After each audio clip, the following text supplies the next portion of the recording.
श्रीमद् भगवद गीता अध्याय 10 विभूति योग। नमस्कार दोस्तों, हमारे YouTube चैनल में आपको स्वागत करता हूं। इससे पहले हमारे चैनल में श्रीमद् भगवद गीता का अध्याय 1 से लेकर अध्याय 9 तक सुना ही होगा। प्रिय मित्र, आज हम सुनाएंगे हिंदी का बिल्कुल आसान शब्द में श्रीमद् भगवद गीता का अध्याय 10 विभूति योग, यानी भगवान के अनंत वैभवों की स्तुति द्वारा प्राप्त योग। मित्रों, यदि हमारी चैनल में नया हो तो चैनल को सब्सक्राइब कर देना और कमेंट में जय श्री कृष्ण लिख देना।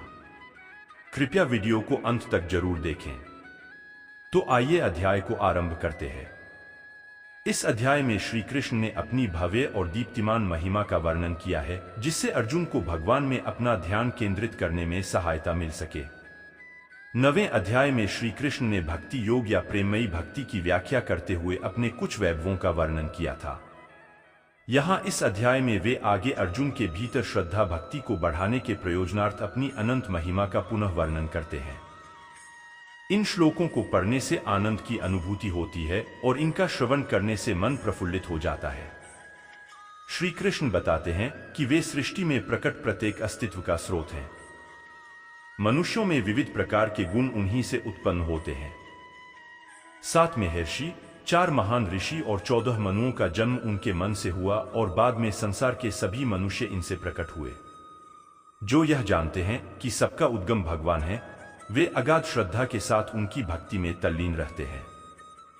ऐसे भक्त उनकी महिमा की चर्चा कर पूर्ण संतुष्टि एवं मानसिक शांति प्राप्त करते हैं और अन्य लोगों को भी जागृत करते हैं, क्योंकि उनका मन उनमें एकीकृत हो जाता है। इसलिए भगवान उनके हृदय में बैठकर उन्हें दिव्य ज्ञान प्रदान करते हैं, ताकि वे उन्हें सुगमता से प्राप्त कर सकें। श्री कृष्ण से यह सब सुनकर अर्जुन कहता है कि उसे पूर्ण रूप से भगवान की सर्वोच्च स्थिति का बोध हो गया है और वह यह घोषणा करता है कि भगवान श्री कृष्ण संसार के परम स्वामी हैं। फिर वह भगवान से विनम्र अनुरोध करता है कि वे पुनः अपनी अनुपम महिमा का और अधिक से अधिक वर्णन करें, जिसका श्रवण करना अर्जुन के लिए अमृत का सेवन करने के समान है। श्री कृष्ण प्रकट करते हैं क्योंकि वे ही सभी का आदि, मध्य और अंत हैं, इसलिए सभी अस्तित्व उनकी शक्तियों की अभिव्यक्ति हैं। वे सौंदर्य, वैभव, शक्ति, ज्ञान और समृद्धि का अनंत महासागर हैं। जब हम कहीं किसी असाधारण ज्योति को देखते हैं जो हमारी कल्पना को हर्षोन्माद कर देती है और हमें आनंद में निमग्न कर देती है, तब हमें उसे और कुछ न मानकर भगवान की महिमा का स्फुलिंग मानना चाहिए।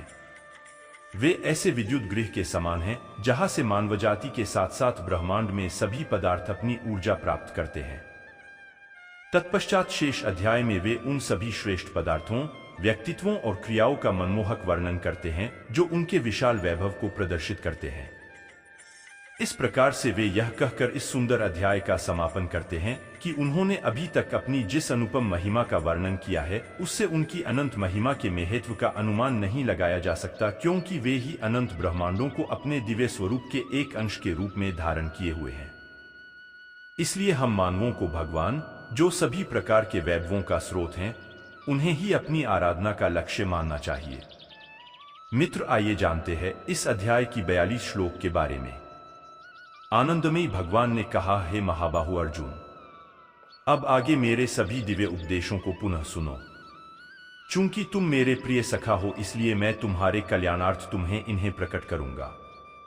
न तो स्वर्ग के देवता और न ही महान ऋषि मेरी उत्पत्ति या वैभव को जानते हैं, क्योंकि मैं ही सभी देवताओं और महान ऋषियों की उत्पत्ति का उद्गम हूं। वे जो मुझे अजन्मा, अनादि और समस्त ब्रह्मांडों के स्वामी के रूप में जानते हैं, मनुष्यों में केवल वही मोह रहित और समस्त बुराइयों से मुक्त हो जाते हैं।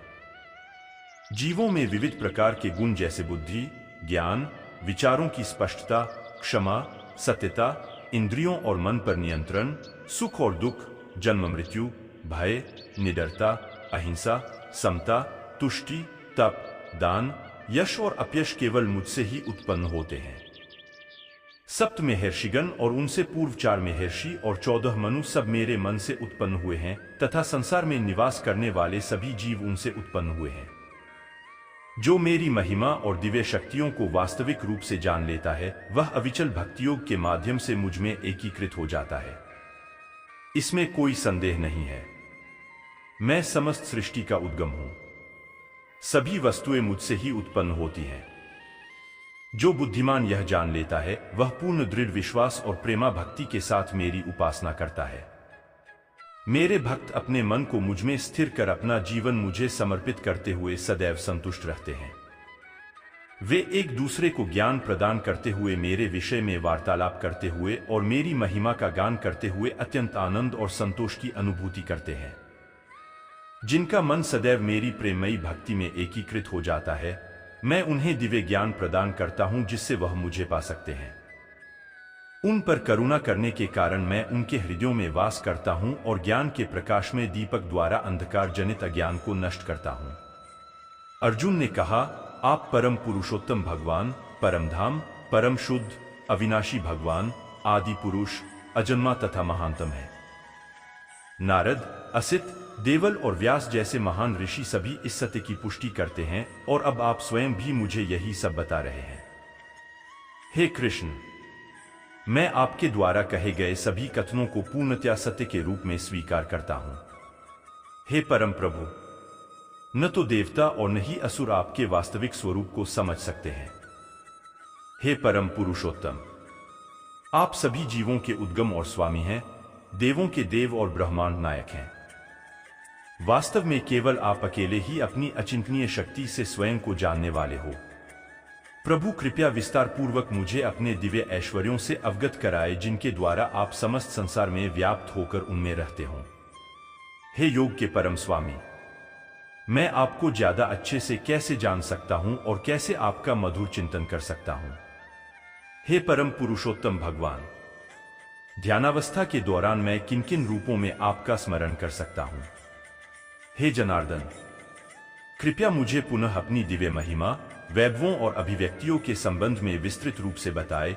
मैं आपकी अमृतवाणी को सुनकर कभी तृप्त नहीं हो सकता।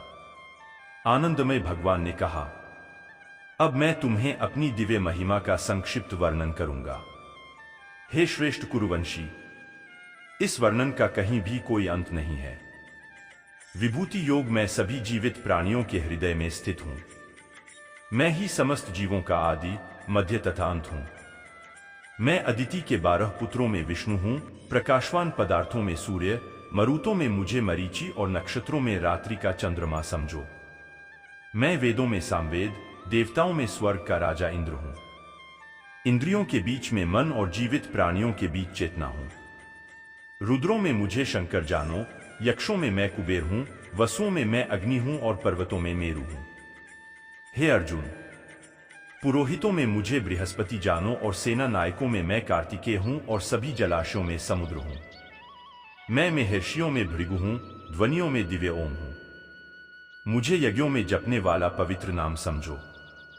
अचल पदार्थों में मैं हिमालय हूं। वृक्षों में मैं बरगद का वृक्ष हूं और देव ऋषियों में मैं नारद हूं। गंधों में मैं चित्ररथ हूं। सिद्ध पुरुषों में मैं कपिल मुनि हूं। अश्वों में मुझे उच्चैश्रवा समझो जो अमृत के लिए समुद्र मंथन के समय प्रकट हुआ था। हाथियों में मुझे गर्वित ऐरावत समझो और मनुष्यों में मैं राजा हूं। शस्त्रों में मैं वज्र हूं और गायों में कामधेनु हूं। संतति के समस्त कारणों में मैं प्रेम का देवता कामदेव और सर्पों में वासुकी हूं। विभूति योग अनेक फणों वाले सो में मैं अनंत हूं। जलचरों में वरुण हूं, पितरों में अर्यमा हूं और नियमों के नियामकों में मैं मृत्यु का देवता यमराज हूं। दैत्यों में मैं प्रहलाद हूं और दमनकर्ताओं में मैं काल हूं। पशुओं में मुझे सिंह मानो और पक्षियों में मुझे गरुड़ जानो। पवित्र करने वालों में मैं वायु हूं और शस्त्र चलाने वालों में मैं भगवान श्री राम हूं। जलीय जीवों में मगर और बहती नदियों में गंगा हूं। हे अर्जुन, मुझे समस्त सृष्टियों का आदि, मध्य और अंत जानो। सभी विद्याओं में मैं आध्यात्म विद्या हूं और सभी तर्कों का मैं तार्किक निष्कर्ष हूं।